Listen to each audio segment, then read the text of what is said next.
Anggani kang kondang otot kawat Banungsi. Bisa mabur tanpa swiwi amarga nganggo utang Antakusuma paringgane. Iku sejatine putrane Raden Werkudara karo Dewi Arimbi. Asmane liya yaiku Bambang Tetuko, Arimbadmaja Rinang Wesi. Pusere Raden Gatotkaca nalika lair ora kena diketok. Gegaman apa wae ora bisa tumana kanggo ngetok. Kacarita pusere bisane diketok nganggo warangka senjata Kuntawijayandu kang saka Kayangan. Nanging bareng pusere pedhot, warangka mau malah nyawiji mlebu ing pusere Raden Gatotkaca. Bayi kang lagi pedhot pusere mau banjur digawa menyang Kayangan lan didadekke jagong para dewa kanggo ngadepi Prabu Kalapracana lan Patih Seribu kang gawe rusaking Kayangan. Bayi Raden Gatotkaca dicemplungake menyang kawah Candradimukasing.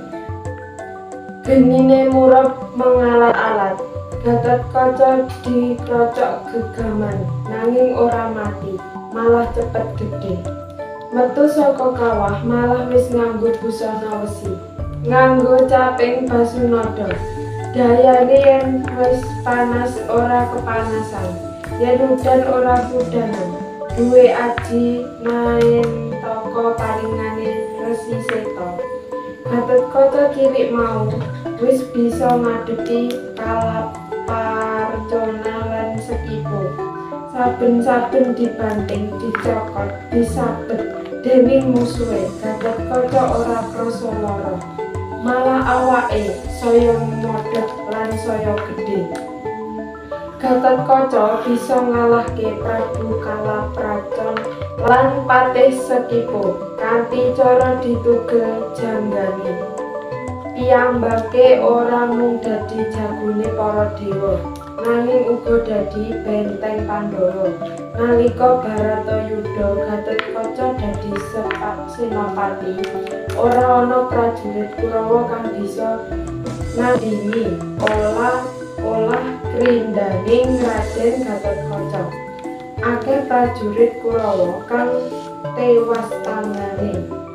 Gatotkaca ki Ratajing Aji Brajamusti lan Aji Narantara. Gatotkaca ora mung pinter perang ing daratan, nanging ing dirgantara uga terampil lan trengginas. Nalika Basukarna madheg dadi senapatine Kurawa, Basukarna nglepasake senjata Kuntawijayandu.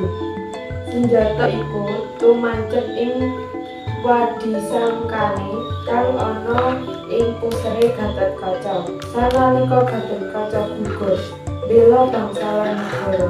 Aku tau nate janji karo kowe sebaya mati, sebaya mati. Kowe tau nate janji karo aku wong daya tekaning pati. Nek ora entuk Gatotkaca ngladeni karo Gatotkaca ning kabeh janji mau bubar mbuh nyang endi. Parane kabeh wis ora nyekeli karo janji siji lan sijine. Gunane apa Gatotkaca mapan ana ing tangan Madukara. Aku njaluk pamit. Budalku iki mung bakal golek dalaning pati. Aja mbok tangisi panggene Gatotkaca.